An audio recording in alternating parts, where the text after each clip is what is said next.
Portugal e Espanha não fazem parte do centro econômico global, e pode-se questionar se algum dia o fizeram. Ser um centro econômico significa, primeiramente, ter controle econômico interno, com pouca ou nenhuma influência estrangeira na elite dirigente, financeira e estratégico-econômica. Além disso, um centro exerce liderança em outras regiões, as chamadas periferias, e controla as relações econômicas entre elas. Portugal, em certa medida, foi um centro econômico no século XV e XVI. No entanto, mesmo nesse período, o país já sofria algum controle econômico por parte de estrangeiros. Na Espanha, o controle estrangeiro sobre a economia era ainda mais pronunciado, apesar do país ter sido a principal potência continental da Europa e a metrópole de várias colônias. Um critério simples, embora não necessariamente o melhor para determinar se uma região era ou não um centro econômico, é observar a presença de colônias mercantis estrangeiras. Se um mercador estrangeiro ocupa a posição mais alta em uma cidade ou país, isso indica a inferioridade dessa cidade ou país em relação à economia representada por esse mercador.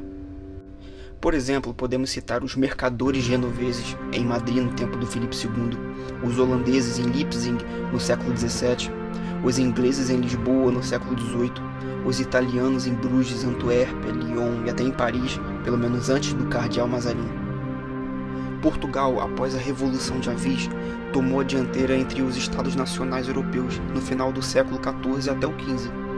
No entanto, é outra história o fato de Portugal ter regredido e desde o século XVII ter se transformado, para sua e nossa desgraça, em um protetorado de fato da Inglaterra. A decadência de Portugal no século XVI não foi alheio às divisões da burguesia entre judeus, cristãos novos e cristãos velhos. Quando a coroa cedeu à Inquisição e aumentou a pressão sobre os dois primeiros grupos, aqueles que já possuíam conexões externas deixaram de ser funcionalmente nacionais. Muitos foram mortos ou emigraram, mas alguns cristãos novos permaneceram ativos no comércio e nas finanças, especialmente no Brasil, envolvendo-se não apenas no comércio de açúcar, mas também nos negócios com o Peru e o prata. Em 1580, durante a união pessoal sob a monarquia espanhola, Portugal estava em declínio e fortemente endividado. No entanto, não perdeu suas possessões nas Índias imediatamente.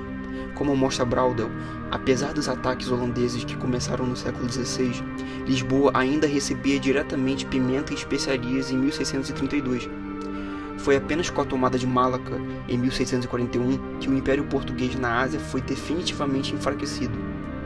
Com a restauração, em 1640, sob a dinastia dos Bragança, Portugal fez várias concessões, culminando na aliança com a Inglaterra, em 1660, o que colocou o país no caminho da periferização.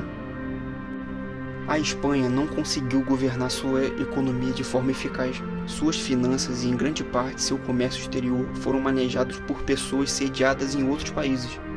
Por razões como essa, que indicam falta de coesão e visão estratégica, a Espanha perdeu o imenso poder político e militar que possuía no século XVI. A prevalência da nobreza, que derrotou a Revolução Burguesa, demonstra o pouco poder desta última, um fator que também contribuiu para a dependência financeira em relação ao exterior.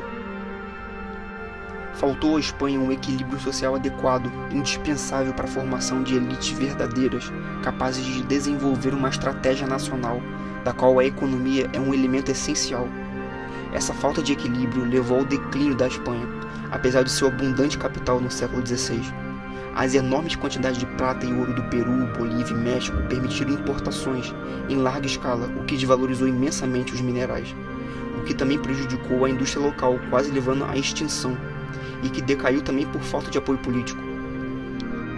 Portugal e Espanha, embora tenham tido momentos de grande poder, influência e glória, não foram verdadeiros centros econômicos autônomos. A influência estrangeira sobre suas economias, a falta de coesão interna e decisões estratégicas equivocadas levaram a ambas as nações a um processo de periferização no cenário global.